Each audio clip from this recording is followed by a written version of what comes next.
This video is going to review the basics that we did today in class when working with a Google Sheet, which is basic spreadsheet operations.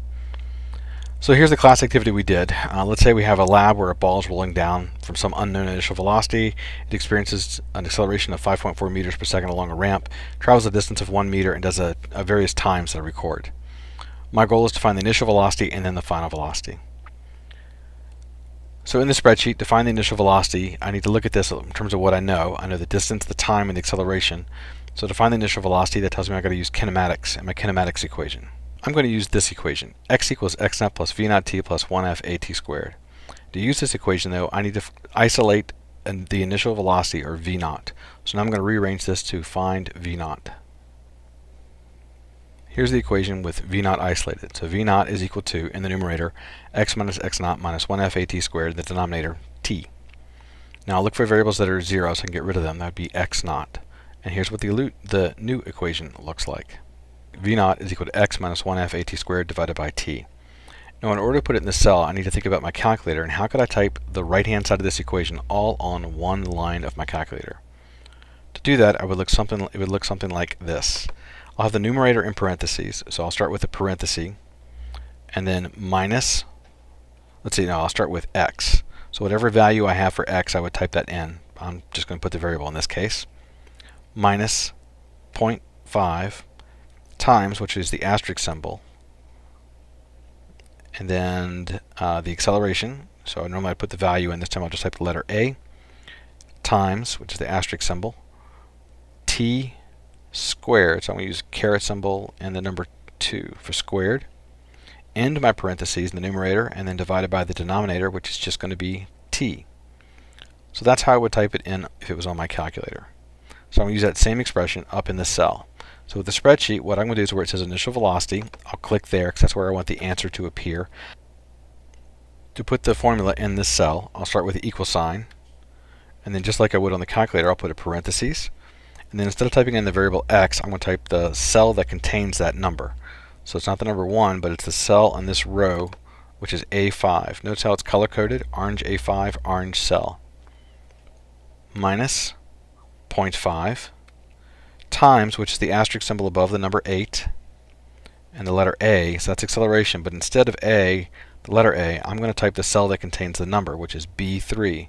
So I'll click on the cell B3, and it types it for me, the computer does, times, that's the asterisk above the number 8, the time for this row, which is in C5, so I'll click on C5, and again the computer types it, a caret symbol, squared, then in parentheses, and that's the numerator.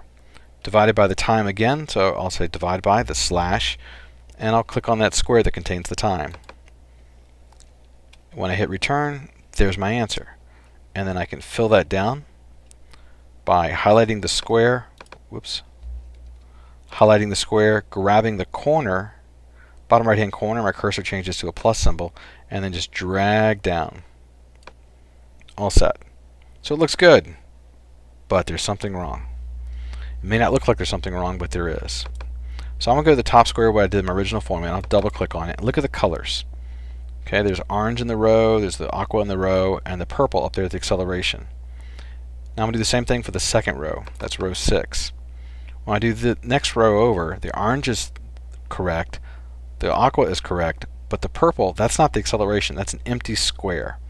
So I want it so that when I fill down, it doesn't change that square. But you can see this also happens for all the other squares. You can see the relative positions of the formula.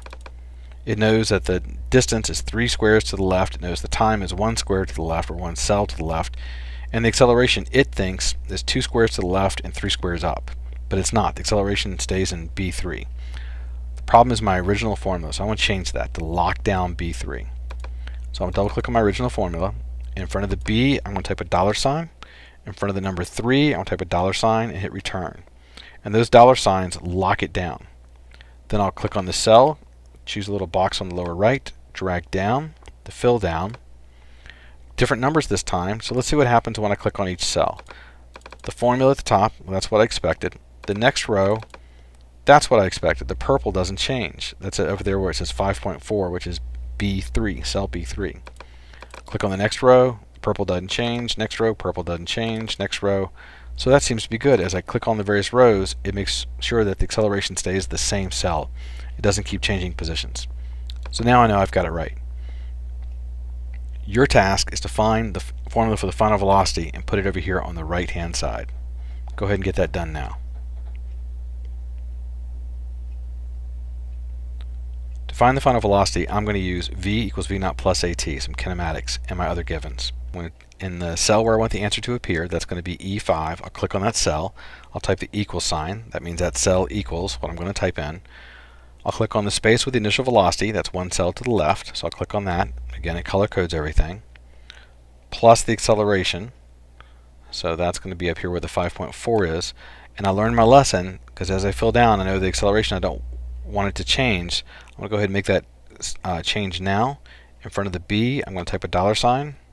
In front of the 3, I'm going to type a $sign. And then I use an asterisk and multiply it by the cell that contains the time. So I'll click on that cell and I'll press the return key. So now my formula is ready to be filled down because I've locked in the acceleration. So I'll fill that down. So remember, anytime you get a cell that you don't want to change as you fill down, you got to use the $signs in front of the letter and in front of the number, and that'll hold it there. And when you fill down, everything else will change its relative row position or cell position, actually. So use that $sign to lock down a cell if you need to.